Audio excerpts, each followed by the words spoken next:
No? Si Lord nagpakilala siya, I am, una sa lahat, the bread of life. Next slide please. Okay, the bread of life, nagpakilala siya na gano'n. Yung katabi mo kaya, nagpakilala naman sa'yo. Okay? Alam niyo po, in the church, more on, inaakala natin, ang relationship lang natin dapat maging established o magkaroon lang tayo ng relationship kay Lord. Pero sa kapwa natin, hindi na natin yun nare-realize. No? Na kailangan meron din tayong maayos na relationship sa ating kapwa. But remember po kung ano yung utos, kung ano yung summation ni Jesus sa lahat ng utos. Love God and love people. Hindi pwedeng mawala yung loving people at loving God lang. Hindi rin pwedeng loving people lang pero walang loving God. Kailangan sabay yun. Ano po? Love God and love people. Now, mahal na mahal tayo ng Diyos, and that is why si Jesus, pinakilala niya po ang kanyang sarili as the bread of life kasi siya yung kailangan natin sa ating buhay. Ito pong bread of life, hindi siya literal na pagkain, pero ito po ay kung tayo sa ating physical life, kumakain ng pagkain para mabuhay, tayo naman para mabuhay sa ating spiritual, kailangan siya po ay tanggapin natin sa ating sarili. Amen?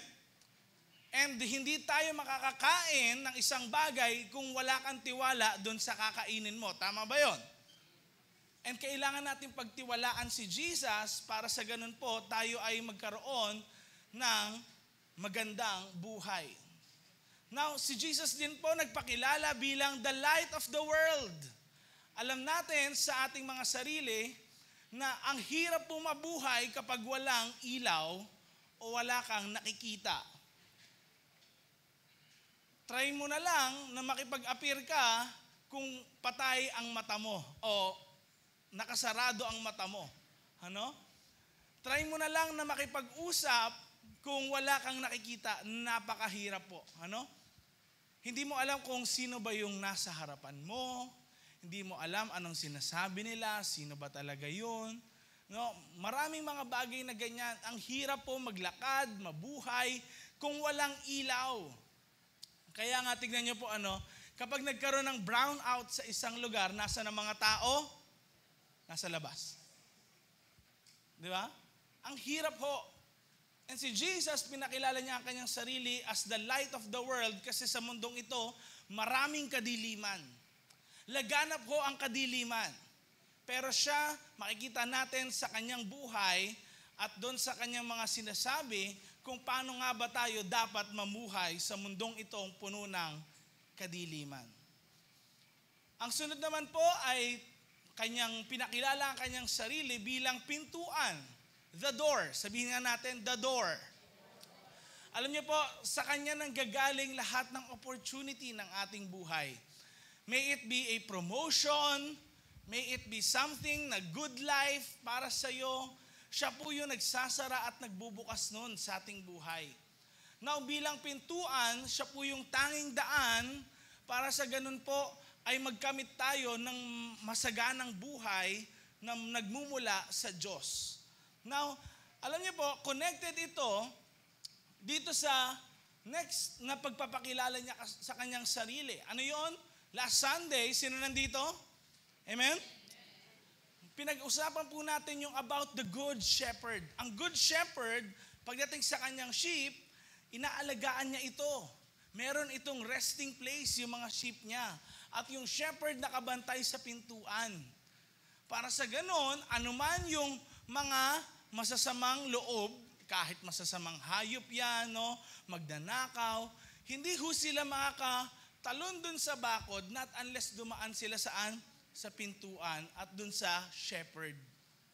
Kaya ang isang shepherd ho na trabaho, ito ho ay buwis buhay. Sabihin nga natin, buwis buhay. And ganito ang ating Panginoong Jesus kaya may cross. Nakita natin, kaya kung may cross, it is because of the sacrifice of Jesus sa iyo at sa akin. He is willing to die for you and me. Kaya ganun ho tayo kamahal ng Diyos. Sabi mo sa katabi mo, ganun ka kamahal ni Lord. Sa katabi mo pa, sa kabila, ikaw din. Ganon ka kamahal ni Lord. Amen? Now, alam niyo ho, pagdating sa kamatayan, ang hirap ho pag-usapan sa panahon ito dahil, syempre, malapit na ang undas. Kailan ho ba yung undas? November 1. Okay? Napakahirap ho dahil for us, nire-reminis natin kung ano yung nangyari noon, mga nakakasama pa natin mga mahal sa buhay. During the pandemic, baka isa ho rin kayo sa katulad namin na mga nawala ng mahal sa buhay. No? Hindi ho talaga maganda ang kamatayan. Marami hong luha ang tumutulo, pumapatak sa ating mga mata. Pero tandaan po natin, si Jesus din naman, ito po yung magandang pagpapakilala niya sa buhay ng bawat isa sa atin. Next slide, please. Sabi niya, I am the resurrection and the life. Sa Tagalog ho, ako ang pagkabuhay at ang buhay. Sabay-sabay nga ho nating sabihin yan. 1, 2, 3, go. Ako ang pagkabuhay at ang buhay. Yung mga salitang yan ho yung binanggit ni Jesus sa kanyang mga tagasunod. Lalo na ho kay Mary at kay Martha. Dahil makikita ho natin mamaya, meron din hong case naman din sa life ni Jesus na bilang Diyos, pero nagkatawan siya ng tao, makikita ho natin na hindi niya ginamit yung pagka-Diyos niya nung siya ay nasa form ng tao dahil may time na kung saan siya po ay nagugutom, nauuhaw, napapagod, and at this time, makikita natin mamaya na umiyak din naman si Jesus. Pero, alam niyo po mga kapatid, yung life na ito na ating pinapamuhay, darating yan in one way or another sa ating buhay. Next slide, pakita natin.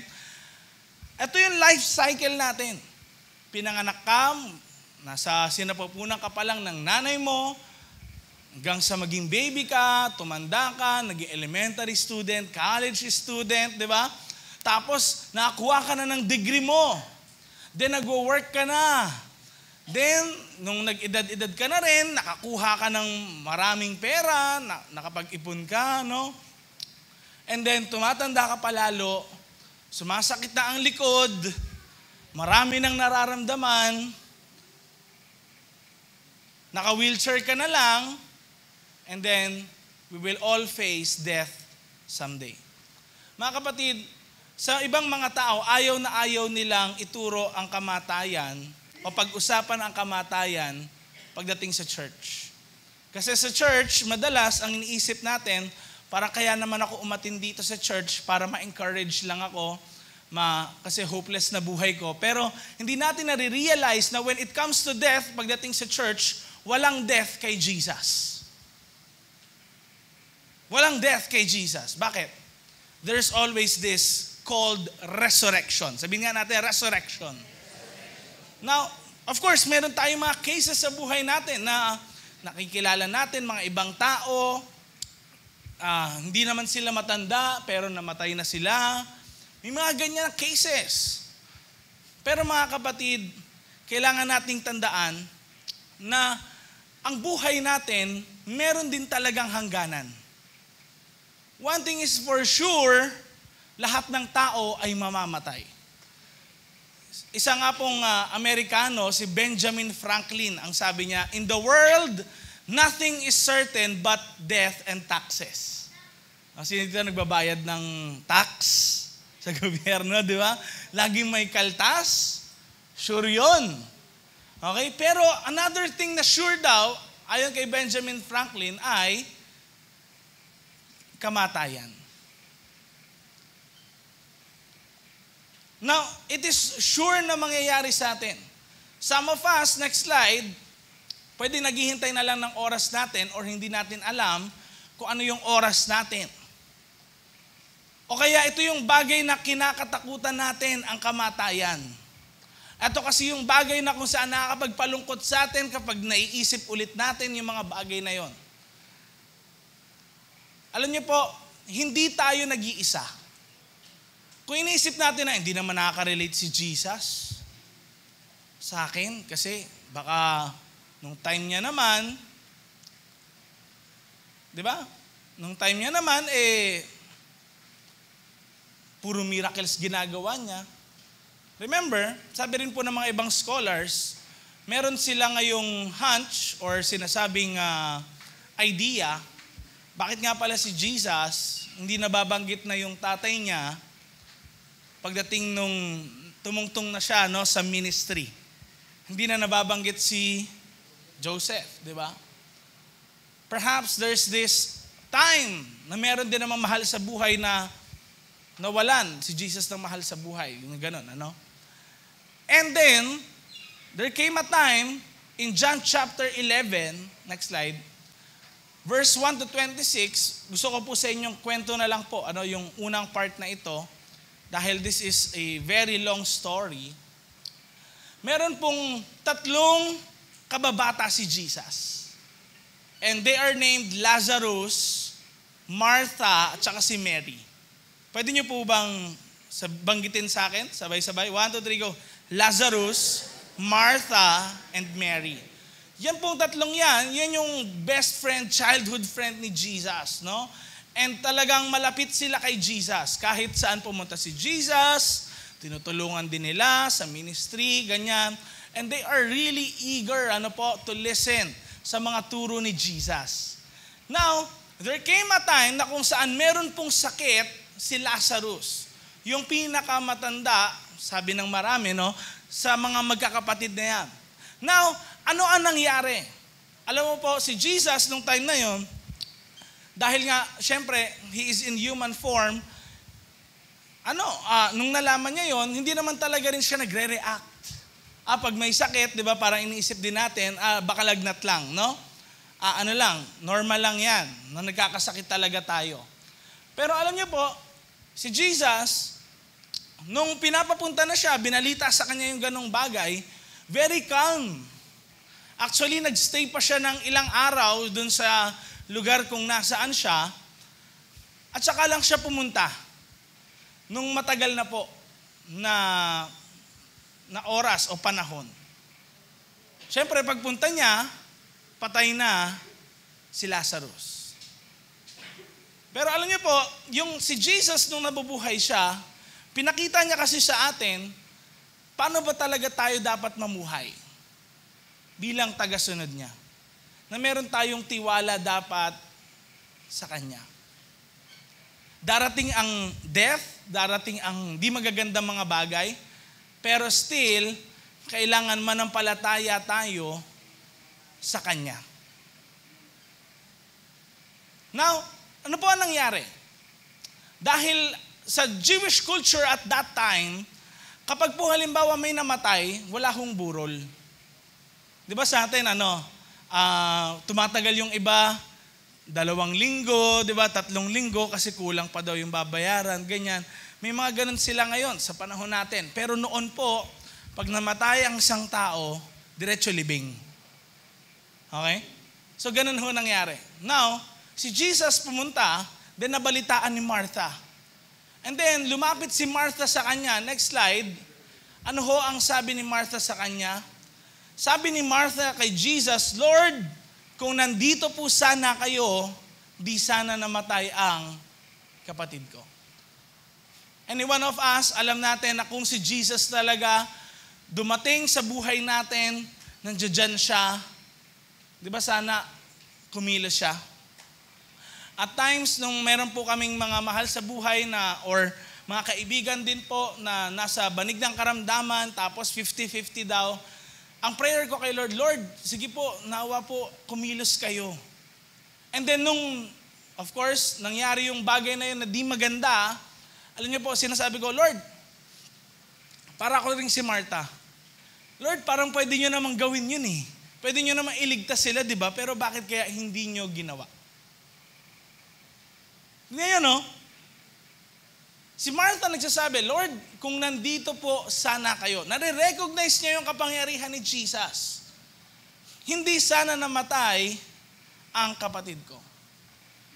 Now, alam natin, si Jesus, of course, He is human, pero He is also 100% God. And kaya sabi tuloy ni Martha, verse 22, pero kahit ngayon, alam kong ibinigay ng Diyos sa iyo ang kahit anong hingin mo. Jesus was working ng miracles and ng kanyang power, not because of His own, pero ito po yung pinagkaloob ng Ama sa Kanya. And ngayon si Jesus nagsabi, ito po ay isang theological, no, na mga pag-uusap. Ang sabi ni Jesus ngayon, mabubuhay ulit ang kapatid mo. Now, being tagasunod ni Jesus na si Martha and kaibigan din ni Jesus, no, sabi niya, alam ko po na mabubuhay ulit siya sa huling araw. Ano yung huling araw? Yun po yung dulo ng mundo, na kung saan darating ulit ang ating Panginoong Jesus at i-judge niya ang lahat ng tao. Hindi po siya darating para magpakita ng pagmamahal, kung hindi magpakita ho ng kapangyarihan niya. Now, ang sabi, alam ko naman yun na mabubuhay ulit lahat, no, ng tao kasi pero ang tinutukoy ni Jesus iba. Iba dun sa iniisip ni Martha. Next slide. Sabi ngayon ni Jesus, ako, sabay-sabay nating basahin. 1, 2, 3, go. Ako ang muling pagkabuhay at ang buhay.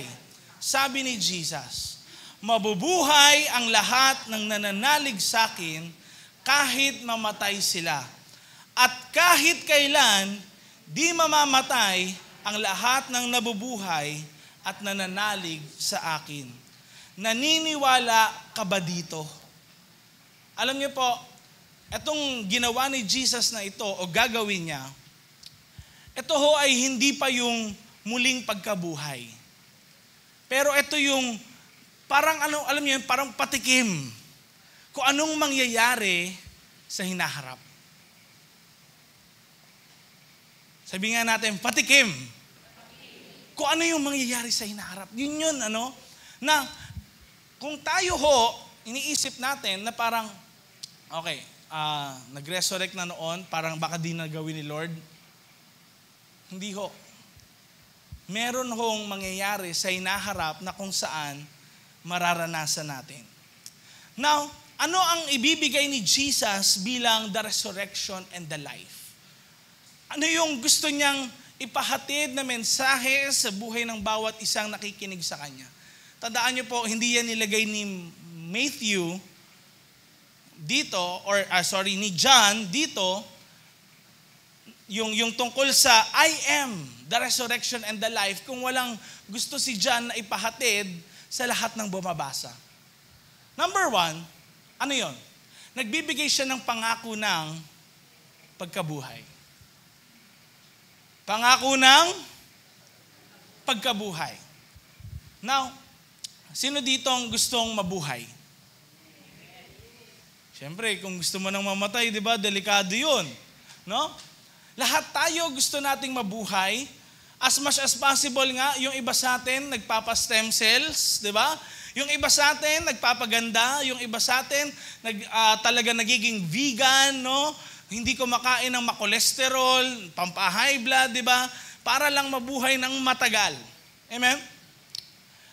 Now, ito po ay isang napakagandang pangako ni Jesus. Dahil, tandaan niyo po, nangako siya bago pa lang itong John chapter 11 sa John chapter 6. Anong sabi? Next slide. John chapter 6 verse 40, sabi niya, ito ang gusto ng tatay ko, na lahat ng nakakakita sa anak at naniniwala sa kanya ay ano daw? Magkaroon ng buhay na walang hanggan. At anong sabi niya? At bubuhayin ko sila sa huling araw. Yan ho ang pangako ni Jesus sa buhay ng bawat isa sa atin. Now, alam niyo po, yung sinasabi niya ngayon kay Martha na ito, oo nga, meron naman talaga mangyayari sa huling araw, pero dito sa mundong to na ginagalawan natin, pwede rin naman akong kumilos at magpatikim sa iyo kung anong gagawin ko sa inaharap. Amen? Tandaan nyo, si Jesus in John chapter 10, verse 10, ang sabi niya, I have come that you may have life. Hindi ho tayo nandito para, okay, bahala na, mamamatay din naman, o kaya walang mangyayari. Baka di na ako gumaling sa karamdaman ko. Let me tell you, kapatid, in the future, napakaganda ng buhay ng bawat isa sa atin dahil hindi naman talaga tayo tagalupa. Si Paul nagsabi, next slide, pakita natin, Philippians chapter 3 verse 20 to 21. Oops. Next slide. Yan. Okay, ano sabi? Pero tayo, mga tagalangit tayo. Sino yung mga tagalangit? Mga sumusunod kay Jesus. Mga nananampalataya kay Jesus. At ano daw sabi? Hinihintay natin mula sa langit ang Savior natin. Ang Panginoong si Jesus Christ. Kaya mga kapatid, alam niyo po, ang pisikal na buhay natin, next slide, ay panandalian.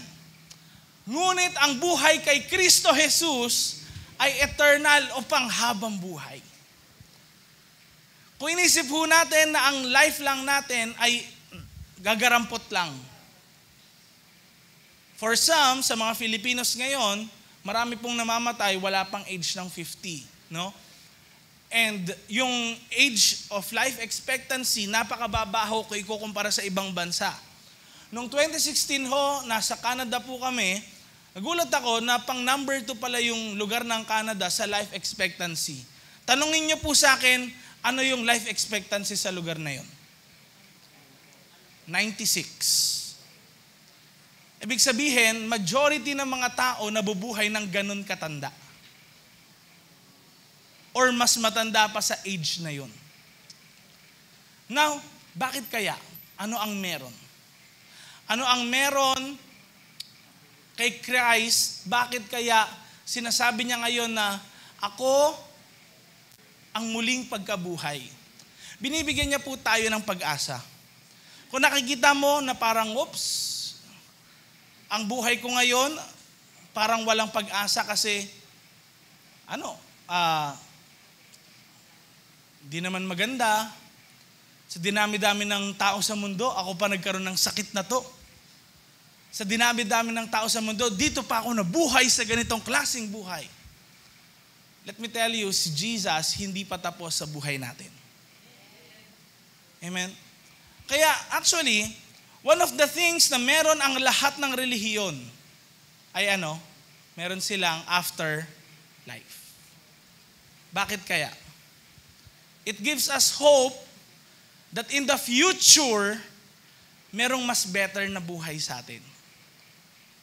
Pero actually, it is correct in a sense na, teka, kanino ka ba nagtitiwala? Kay Jesus o sa sarili mong kakayahan? Kasi iniisip natin, teka, hindi niya naman deserve yung ganong buhay. Ako, deserve ko yun. Teka, paano mo nasabi? Yun yung iniisip natin. But actually, kailangan ho nating isipin, teka, ano bang kailangan ko para magkaroon ako ng masaganang buhay? At ano ba talaga yung masaganang buhay? Material ba talaga to? O spiritual? O, ito yung bagay na hindi ko lubos ma-imagine sa buhay ko. Ano kaya yun? Pag sinabing masagana. No? Mamaya makikita ho natin yan. Next slide. Next slide please. Okay? Ano ngayon ang sabi ni Paul sa Philippians chapter 3 verse 21? Naging under sa kanya ang lahat ng bagay sa kapangyarihan niya. At dahil din dito, tignan niyo po anong sabi ni Paul, sabay-sabay nating basahin yung naka-highlight. 1, 2, 3, go. Babaguhin niya ang katawan nating mahina. At gagawin niyang kagaya ng maluwalhati niyang katawan. Now, alam natin, yung katawan natin ito, physical na katawan, mahina, nagkakasakit. Sino ditong may mga ganun, di ba? May nararamdaman na tayo sa katawan natin. Yan ay mahinang katawan. Ang gusto ni Jesus na ibigay sa atin, magkaroon tayo ng buhay o ng katawan ay yung maluwalhati niyang katawan. Glorified body. Sabihin nga natin, glorified body. Na kung saan, ito po yung katawan na walang sakit, katawan na magaang, katawan na kung saan walang anumang kahinaan. Now, kung titignan natin ngayon, paano nagkakaroon ng healing sa mga tao? Paano nagkakaroon na nabubuhay ulit mula sa mga patay, mga pinagpipray ni Jesus? Bakit kaya? It is actually a glimpse, parang silip lang sa kung ano yung mararanasan natin in the future. Amen? Amen? Kaya tayo, mga kapatid, may time na kung saan hindi naman sa lahat ng oras, kahit yung mga early church, nagpapagaling sila. Sabi nga ni Paul kay Timothy, si Timothy po ay isa ring preacher, sabi niya, gumawa ka ng ganito para maibsan yung sakit na nararamdaman mo. So bakit? Ba't di na lang ipag-pray, di ba? Pag pinag-pray, gagaling naman, automatically. Akala natin ganon. At times, inaakala natin na parang pag sinabi mo yung name ni Jesus, merong magical power. But it's actually, under pa rin na kalooban niya. Kalooban niya kayang ipag-glimpse sa atin kung ano yung mangyayari in the future. And that is why Christ heals. Para sa ganon, maniwala tayo talaga sa mangyayari na merong pag-asa ang buhay mo at buhay ko. Alam natin sa mundong to, maraming kawasakan eh. Daming kasiraan, madaming kahinaan, pero ang Diyos natin nagbibigay ng pag-asa. Kaya sabi niya, John chapter 11 verse 26, tingnan niyo po, no? At kahit kailan, di mamamatay ang lahat ng nabubuhay at nananalig sa akin. Tanungin mo katabi mo, naniniwala ka ba dito? Sinong naniniwala dyan ngayon? Amen. Sino dito naman gusto ng eternal life? No? Alam niyo po, ang kailangan lang natin gawin ay next slide, ito po, manampalataya ka sa mensahe tungkol kay Jesus Christ. Manampalataya, ibig sabihin magtiwala ka. Alam niyo po, napakaganda ng future ng bawat isa sa atin. Pero of course, hindi yan ibig sabihin niya na, okay, maganda nga yung future natin, mauna na tayo dun. Hindi ho ganon. No? Sinasabi lang na, huwag kang mag-alala sa future mo o sa hinaharap. Magkaroon man ng kamatayan, may security ka sa akin. Ang ngayong atupagin mo, yung buhay mo ngayon dito sa lupa. Paano mo ito mapapagpagamit sa akin? Hindi naman ni Jesus inutusan mga disciples niya na, okay, sige, magpapatay na tayo lahat ngayon para nasa langit na tayo. Hindi ho eh. Amen? May security lang na binibigay si Jesus sa lahat ng sumusunod sa Kanya. Na makakaasa tayo na kung saan pag tayo dumating sa point na yon na hindi nga natin gustong pag-usapan, merong masaganang buhay na naghihintay para sa iyo at sa akin. Pero kailangan syempre, atupagin mo kung ano yung present. Ano yung nandito sa buhay mo ngayon? Ano yung ginagawa mo? Do you glorify God? Pinananampalatayanan mo ba si Lord sa buhay mo? Na kaya niya pa rin kumilos kahit sa panahon na to. Amen? Alam niyo po, kapag iniisip natin, syempre yung hinaharap, Minsan kasi na-forget na natin, nakakalimutan na natin yung dapat nating gawin sa panahon naman ngayon. Kasi even in the Bible, syempre nga naman, nakaka-amaze yung mga nakalagay sa Bible. Next slide. Ang sabi kasi, sa 1 Corinthians chapter 2 verse 9, pero nakasulat sa scripture, yung hindi pa nakikita o naririnig ng mga tao, yung hindi nila ine-expect na mangyayari. Yun ang hinanda ng Diyos para sa mga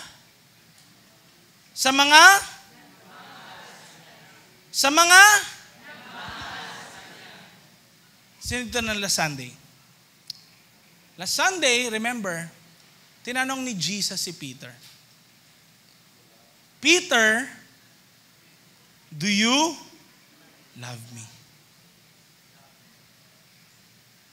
Now, tayo ba ay nagmamahal sa Panginoon? Tayo ba talaga ay nananampalataya sa Kanya? Ngayon mga kapatid, yan yung pangako na naghihintay sa iyo at sa akin. Pero teka, huwag kang magmadali, darating yung time mo. Darating yung time ko, time nating lahat. At makikita natin, face to face natin si God. Pero teka, sa panahon na to, ano bang buhay yung pinapamuhay mo? Kaya yung sinabi ni Jesus na yan, na point number 1, na siya yung pagkabuhay, na nagbibigay ng pagkabuhay, hindi po natapos doon. Ang gusto niya rin po, next slide, ay point number 2. Nagbibigay siya ng buhay sa physical natin, spiritual, eternal, na aspeto. Lahat sinasakop niya. Hindi lang isang parte. Amen? Hindi lang, okay, spiritual na lang, doon na lang yung buhay na masagana, sa langit na lang, dito sa lupa, parang di ko na rin maranasan yung heaven on earth. Tandaan nyo may pag-asa kay Jesus lagi. Amen? May pag-asa. Now, sabi ni Jesus, verse 25, balikan natin, yan. Anong sabi? Ako ang muling pagkabuhay at ang buhay. Alam niyo po, lagi ko itong sinasabi sa inyo, na pagdating sa buhay na word, dalawa yung buhay na word sa Greek. Ang New Testament Bible po ay naisulat sa wikang Griego. Now sa Greek, ginagamit natin yung word pa rin na yon na bio. Saan? Biology, di ba? A study about life. Pero yung life na yun na bio, life that ends. Yun yung life na merong limitation. Pero yung ginamit ni John, hindi bio. Ano yun? Zoe. Sabihin nga natin, Zoe. Ibig sabihin, ito yung physical and spiritual life. Hindi lang sinasakop spiritual or physical lang. Hindi. Sabay, parehas. Eternal. Ano ba ang eternal? Ang walang hanggan ba? Whoops. Mula dito hanggang doon? O ang walang hanggan, walang hangganan talaga? Nakuha natin? Di ba yun? Kaya, kung titignan natin, ito yung fullness of life. Hindi isang aspeto lang. Kabuuan. Pwede nating maranasan yung pagpapala ng Diyos kahit wala pa tayo dun sa pangako niya in the future, dito sa lupa, mararanasan din natin yung fullness ng pangako niya. Amen? Kaya may ilan din sa atin, di ba, na-enjoy nila na makuha yung mga magagandang experiences, mabili yung di nila mabili dati. Bakit yung iba nakakaranas ng kagalingan, yung iba hindi? Kasi meron talagang iba rin sa atin nakakaranas ng fullness of life. Ang tanong, kailangan i-claim natin yun na, Lord, sige, pakita mo sa amin. Dito sa panahon na to, Lord, maranasan ko yung glimpse, ano yung mangyayari in the future. Sinong gusto nun? Mahina. Sinong gusto nun? Amen. Gusto natin lahat yon. Alam niyo po, one thing na kailangan natin is iangat yung step ng faith natin. Lord, sige gawin mo yan sa buhay ko. Lord, yung nababasa namin, hindi lang namin nababasa, pero nangyayari sa amin. Amen? Seryoso kayong lahat. John chapter 10, verse 10, ito yung nakaraan nating nabanggit, Now, sabi ni Jesus, dumating ako para magkaroon ng buhay ang lahat. Ano daw klaseng buhay? Buhay na masagana. At yung buhay na ginamit, hindi bios. Ano yun? Zoe. Masaganang buhay, hindi lang dito sa lupa, kundi sa buong buhay mo. Amen? At yung buhay na to, hindi lang basta simple, pero masagana. Abundantly. Alam niyo po, yung word na ito ay, next slide, perissos. Ibig sabihin, super abundant. Yung pangailangan mo, napupuno, tapos nakapagbigay ka pa sa iba kasi maraming sobra. Amen? Hindi nakalagay syempre yung iniisip kasi natin, ay ano yan, bilyonaryo lang makakagawa niyan. Alam niyo po, pag tinignan natin, kinount natin yung blessings natin. The mere fact na ikaw, napoprovide mo yung pangailangan ng family mo, it's a blessing from God. Then, nakapagbigay ka pa sa iba. That is actually abundance na nararanasan natin sa ating buhay. Kahit maliit, basta sobra sa pangailangan, it is actually what? Abundance. Kaya superior in quality. Ano bang masasabi nating luxury? Pag sinabing luxury, ano yon? Sobra. Di ba? Pag sinabing luxury, excessive. Sobra dun sa pangailangan mo, sa kung ano yung kailangan mo lang o gusto mo lang. Sobra dun. Ito ngayon, yung masaganang buhay.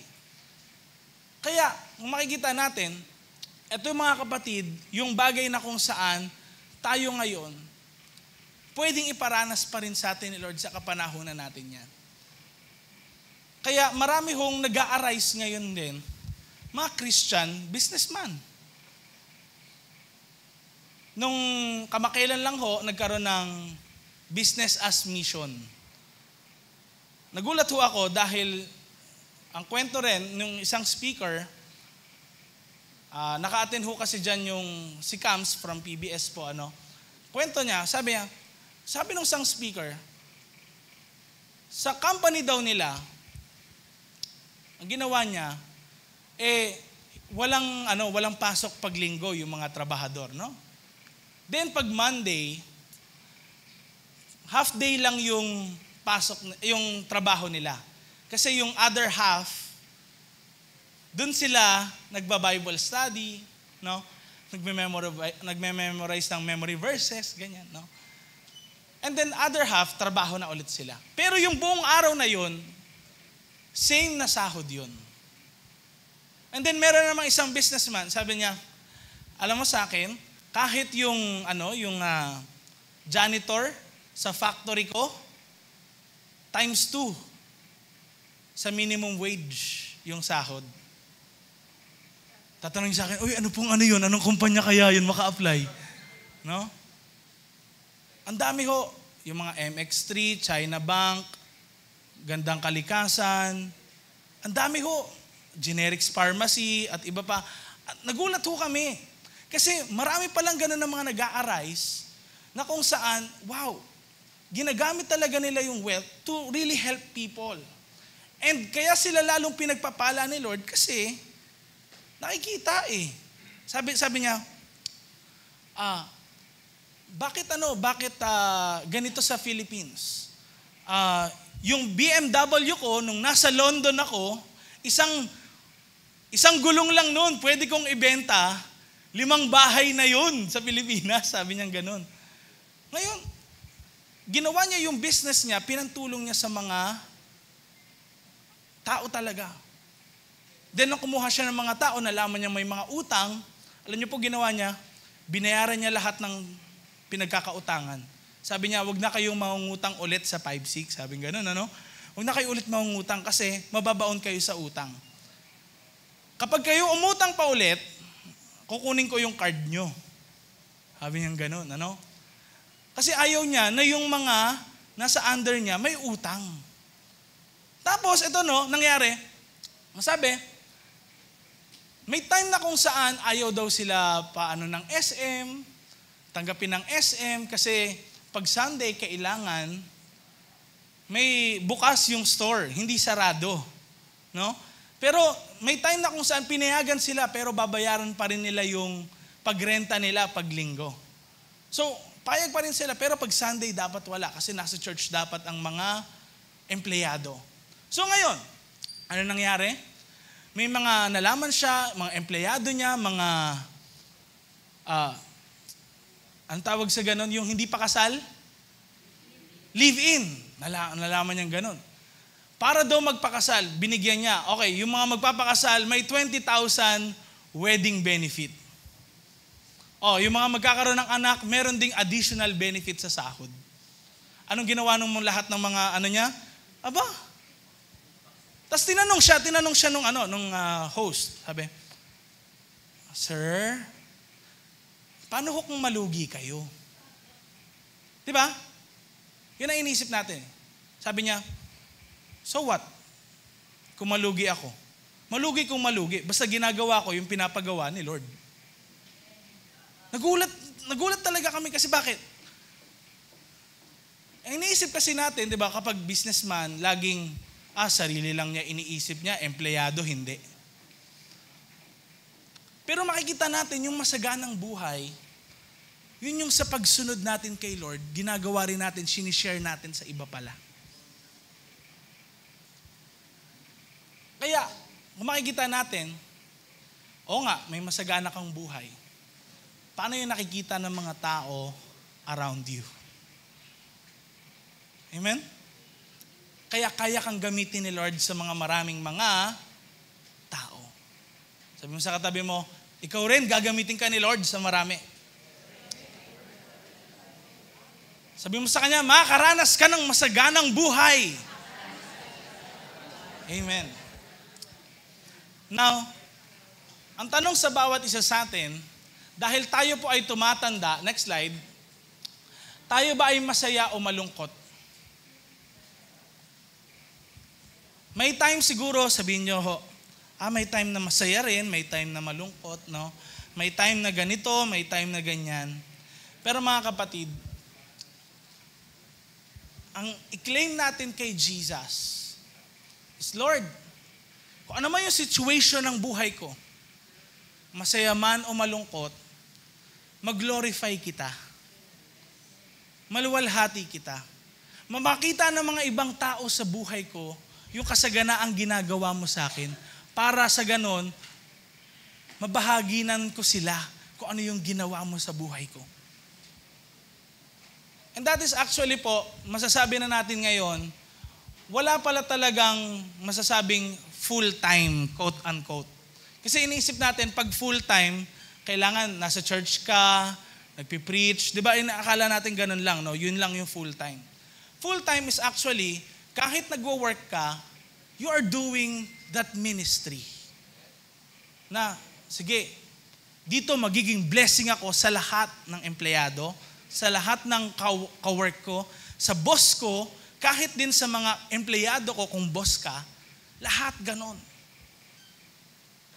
Makikita nila yung masaganang buhay sa'yo at mapagpapala ang marami sa'yo. That's actually the blessing of God to Abraham. Amen? na ngayon, we are heirs with Israel. Kaya yung promise ni Lord sa kanila, promise din ni Lord sa atin. Kaya kang pasaganain ni Lord. Sabi mo sa katabi mo, kaya kang pasaganain ni Lord. Next slide. Last but not the least na point po natin, mga kapatid. Point number 3, nagbibigay siya ng pag-asa sa nawawalan ng pag-asa. Ano yung point number 1? Nagbibigay siya ng pagkabuhay. Pangalawa, nagbibigay siya ng buhay, physical, spiritual, eternal. And point number 3, nagbibigay siya ng pag-asa sa nawawalan ng pag-asa. Mga kapatid, katulad nung sa story, wala nang pag-asa si na Martha at si Mary. Parang nung binabasa ko, nire-read ko po ulit siya. Kasi nabasa ko na yan eh. Na-preach ko na nga po yan eh, di ba? Sa church. Pero tinatry ko pong basahin ulit and then sabi ko, kung ilalagay ko yung sarili ko sa mga taong ito, nasa harapan ako ni Jesus, ako yung taong walang pag-asa. Pero kaya niya sinabi yung words na yon, siya po yung nagbibigay pag-asa sa atin. Ano yung part ngayon? Ito yung tanong sa bawat isa sa atin. May mga bagay ba ngayon, o ano yung part na yun sa buhay natin, na tingin natin wala nang pag-asang, next slide po. Okay, wala nang pag-asang mabago. Meron ba? It can be a broken relationship. It can be something else. Pwedeng yung ano mo, no? Yung pakikitungo mo sa isang tao, hindi na ngayon maganda. It can be something else. Pwedeng sa anak mo, sa magulang mo. Ano yung bagay na yon na parang wala ng pag-asa sa buhay mo? In that context, makikita natin, si Jesus yung nagbibigay pag-asa sa lahat ng sumusunod sa Kanya. At pag nagpakita siya, for sure, meron siyang gagawin sa buhay mo. Ngayon, another question. Meron din po bang mga bagay sa ating spiritual na buhay na namatay, na parang Lazarus ng buhay natin? Pwedeng namatay na yung fire mo kay Lord, yung dating activeness mo sa pag-evangelize, na-discourage ka, may time na ganon, o kaya merong yung desire sa buhay mo hindi na talaga tulad ng dati. And it's only between you and God. Kayo lang nakakaalam nun. Mga ganon ba? Alam niyo po, this message na nagpapakilala si Jesus that He is the resurrection and the life, kaya niya ulit buhayin yung desire na yon sa puso ng bawat isa sa atin. Baka may time noon na sinabi mo pa kina bishop or sa ibang leaders or sa ibang church members na parang tinatawag na ako ni Lord magpastor, kaya lang nangyari, hindi mo naman nilakaran. Then namatay na yung ganong vision or ganong mo, nasa puso. And then, suddenly, sa mga oras na ito yung topic natin. Baka gustong buhayin sa iyo ni Lord yung passion mo. Or kayo, baka nakakita na kayo ng vision or dream na ginagamit kayo ni Lord sa libo-libong mga tao, daan-daan ng mga tao. Let me tell you, hindi pa tapos ang story ng buhay mo. Pwedeng ibalik ni Lord sa iyo yun. Nawalan ka na ng desire na abutin yung mga kabataan na dati nadala mo kay Lord, na discourage ka. Walang imposible kay Jesus. Yung zeal mo sa pagpe-pray, dati present ka lagi, every prayer meeting. Noon, prayer meeting natin, Monday to Friday. Present ka lagi eh. Ngayon, prayer meeting, Tuesday, wala ka pa. Ano nangyari sa atin? Baka yung fire hindi na ganon. Pero let me tell you kapatid, si Jesus yung mismong magbabalik sa'yo ng apoy na yan. Only if you will humble yourself, Lord, na-acknowledge ko, nagkaroon akong pagkukulang sa'yo. Nang hina ako, Lord. And nandito ako parang si Martha and Mary. Lord, sana may gawin ka sa buhay ko. Nandito ako, Lord. Dahil tingnan niyo po, next slide, ano nangyari? Inutos ni Jesus, sabay-sabay nating basahin, 1, 2, 3, go. Alisin niyo ang bato. Sumagot si Martha, yung kapatid ng namatay. Lord, 4 na araw na siya dyan. Siguradong masama na ang amoy niyan. Alam niyo po, nung tinignan ko yung bato, yung word ng bato, hindi siya Petra, hindi siya Petros, kundi lithos. Yung monolith, gigalith, ganon. Ibig sabihin, hunon, malaking bato.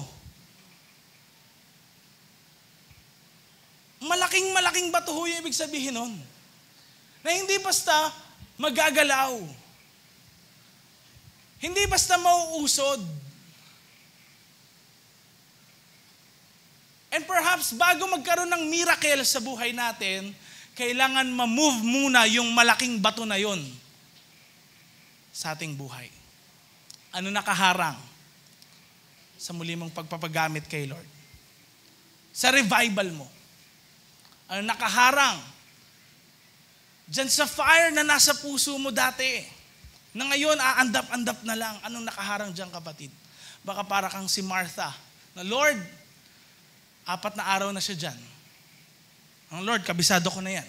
Ganyan na rin dati mga namatay. Parang, Lord, ningas-kugon lang din. And alam ko na yan, wala na mangyayari dyan. Move forward na lang tayo. Parang ayaw mo pa pabuksan kay Lord yung bato. Yung lugar. Ayaw mo pa ipamove kay Lord yung bato. Tingnan nyo, no? Bakit niya nasabihin na 4 na araw siya dyan, siguradong masama na amoy nun. Parang sinasabihan niya pa si Lord na, Lord, pag siyempre minove nyo yan, mabaho. May mangyayari na namang di maganda. Parang ganun eh. Advance ka kagad mag-isip, no? Parang, pag na naman naging on fire na naman ako kay Lord, baka may mangyayari na namang di maganda, tas mawala na naman, di na naman ako ano. Kapatid, if you are that pessimistic or negative thinking, maybe you are like Martha. Si Martha, ganun siya eh. Pag tinignan natin sa story na yan. However, gusto ni Jesus, marol yung stone. Again, yung stone, hindi ho yan stone na maliit. Lithos. Monolithic, mga gigalithic, ganun. Malaki talaga, as in, yung stone. And yung stone na yun yung nakablock sa miracle ni Lord sa buhay mo. Ano yung wall na nilagay mo? Parang di ka magamit ni Lord. Ano yung wall na yun? Age mo? Trabaho mo? Family mo? Ano yung wall na yun na nilagay mo para di ka magamit ni Lord? Ano yung mga reasons na yun? Maraming reason eh. Lalo na pag ayaw. Pero si Lord, gusto niya ng mga gustong magamit. Lord, ano naman ako ganito? Dami ko pagkukulang ganyan. Sino bang wala? Lahat meron eh. Si Abraham, bago niya kinuha, di ba? Di naman din maganda yung buhay ni Abraham. Di pa nga sumusunod kay Lord yun lagi eh. Nagsinungaling pa nga si Abraham eh.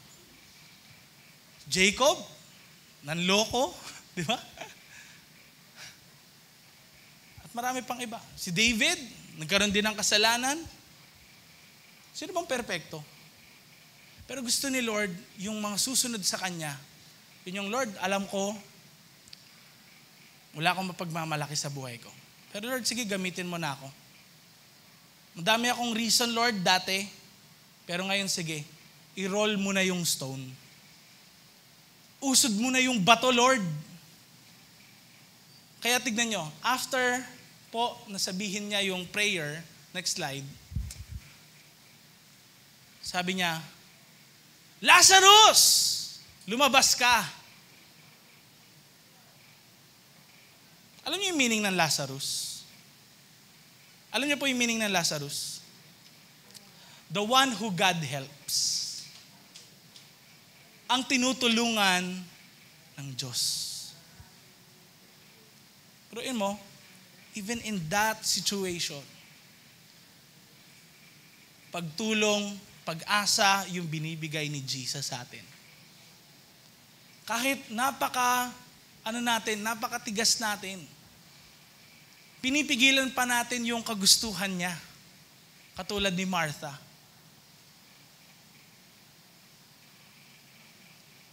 Pero tinatawag pa rin tayo ni Lord. Ano pag sinabi niyang, Chen, lumabas ka dyan. Ano yun? Muling magpagamit ka sa akin. Tinatawag tayo ni Lord eh. Ang tanong, susunod ba tayo sa Kanya? Kaya mga kapatid, next slide, ganyan nangyari na, no? Lumabas si Lazarus, covered ng sapin. No? Napaka-interesting, bakit tinawag pa ni Jesus yung pangalan ng Lazarus. Sabi ng isang pastor, sabi niya, kaya daw Lazarus, kasi baka may ibang lumabas dun sa kuweba daw, ano? Joke niya lang yon.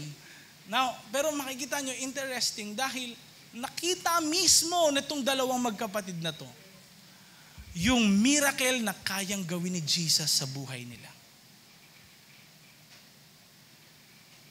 Kahit all things, parang wala nang pag-asa eh, kayang kumilos ni Lord.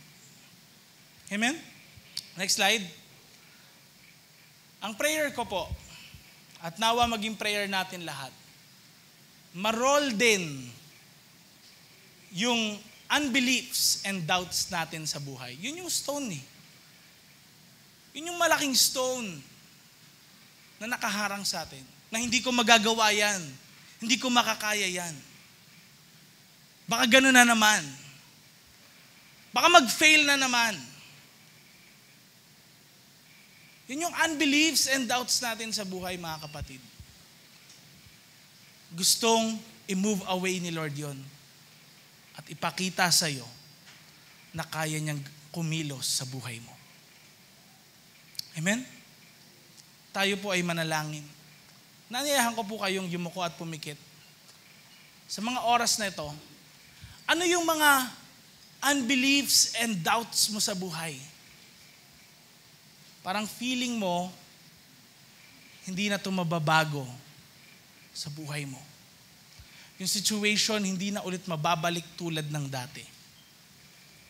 Katulad ng ating natutunan, pwedeng ibigay ni Lord yung glimpse ng pwede nating maging buhay in the future. Kung sakit at karamdaman yan, kapatid,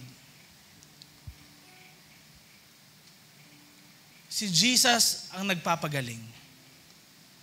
Si Jesus ang nag-aalaw na ngayon gumaling ka sa iyong karamdaman.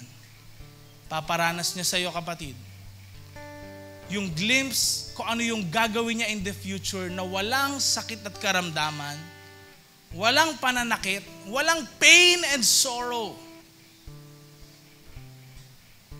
Right now, begin to confess. Lord, hingi mo ng tawad yan. Sige, kapatid. Lord, yung unbeliefs ko, binibigay ko po sa inyo. Lord, di ako naniniwala na ganito. Pagagalingin niyo po ako. Lord, na may gagawin ka sa buhay ko. Sa family ko, Lord. Come on. Say it out to Jesus.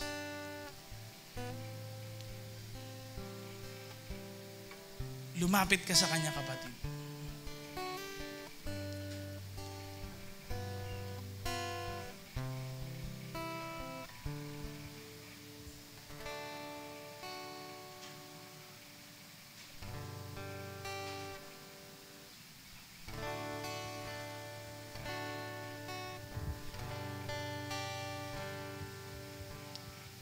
Yes, Lord. Thank you because you see people na nagre-repent sa mga oras na ito. Kapatid, if you are that person still doubting and may unbelief ka sa buhay mo, This is just a call po to humility. Magpakumbaba tayo sa Panginoon. Aminin natin, kahit nakikita ng kahit sino man, na tayo yon kasi aabutin niya tayo. Iro-roll niya yung stone sa buhay mo. Can you just raise up your hand kay Lord kung ikaw yun, kapatid? You have that unbelief, di ka na naniniwala, na kikilos pa rin siya sa buhay mo kahit ganyan. Come on. It's a call to humility. Yes, Lord. Nakikita niyo po ang mga kamay na to. Nakikita niyo, Panginoon, ang mga kamay na to na kung saan feeling nila wala ng pag-asa, Lord. Right now, you are healing them. Inside and out. And I proclaim healing sa lahat ng mga may sakit sa lugar na ito. In the name of Jesus, lahat ng anumang nararamdaman nyong sakit at karamdaman sa ulo ngayon, sa mata nyo, sa tenga, in the name of Jesus, let there be healing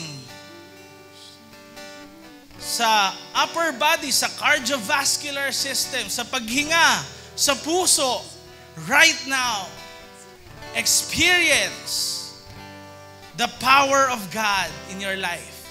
Maranasan mo ngayon, kapatid, yung pangako ni Lord sa atin in the future. Lalabas ka sa lugar na to, wala ka ng sakit at karamdaman. Claim mo yan in Jesus' name. From head to toe, ano man yung nararamdaman ng mga kapatid ko, sa likod, sa harapan, sa paa, I claim the healing of the Lord in Jesus' name. Let that stone of unbelief be rolled sa kanilang mga buhay in Jesus' name. Yes, Lord, we claim it. Meron din dito, kapatid, alam mo sa sarili mo, gusto mong magpagamit kay Lord sa pag-share ng Word of God. Dati hindi mo na yun, dati ginagawa mong yun, ngayon hindi na, and then you're reaching out sa mga ilan na discourage ka. Come on, kapatid, si Lord, nasabi niya sa'yo, huwag kang sumuko. Kasi hindi pa tapos yung pangako ko sa'yo na gagamitin kita sa maraming mga tao. Come on. Believe once more. Say, I believe you, Jesus. Yes, Lord. Naririnig niyo po, Panginoon, ang mga salita ng mga kapatid na ito. Lord, yung aming puso, yung nakikita. And Lord, we believe that this Sunday morning, may ginagawa ka po ngayon sa puso ng bawat isa. Let fire from heaven fall in the hearts of your people, Lord, and consume us. Cleanse us, Lord. Ano man po yung unbeliefs and doubts and fears ng mga aking kapatid, Lord, right now, you're changing it. And nagbibigay kayo, Lord, ng muli bagong puso sa buhay ng bawat isa sa amin. In Jesus' name. Come on, begin thanking Jesus. Sabi mo, Lord, thank you. Dahil may binabago ka ngayon, Lord, sa buhay ko. Lord, nagpapagaling ka ngayon. Come on. Thank the Lord because of your healing. Kapatid, tapos na yung panahon ng unbelief. Tapos na yung panahon ng doubt. This is the time na pagkakatiwalaan talaga natin si Jesus 100%. Come on. If you have any prayers, taas niyo po yung kamay niyo. Gusto kayo ipag-pray. Lord, nakikita niyo po yung nakataas na mga kamay na kapatid ko sa lugar na ito. Any prayers, Lord? Meron ditong mga pupunta sa ibang bansa. Pinagpipray nila yun sa inyo at nangyayari na sa kanilang buhay. Lord, I believe that you will continuously guide them, protect them. Lord, ililid niyo sila sa mga tamang tao. Maging, Lord, yung mga naghahanap ng bagong trabaho, mga nagpe-praise sa iyo, Lord, na kung saan makapasa sila sa mga exams, board exams, anumang exams yan, Lord, we believe that you will continuously give them wisdom, kasipagan sa pag-aaral, clarity of mind, Lord. At ganun din po sa mga humihiling po sa inyo na kung saan magkaroon, Panginoon, ng fire muli sa kanila sa pagpapagamit sa inyo. Lord, right now, you're moving in their lives. Lord, meron din po ditong mga kapatid ko na kung saan humihiling ng restoration ng broken relationship. Restoration, Lord, ng kanila rin pong puso na damage, na sugatan. Lord, you are healing them right now. Lord, we thank you because truly your word is powerful. May ginagawa ka sa puso ng bawat isa sa mga oras na to. Lord, we just want to honor you today. Can we sing that song?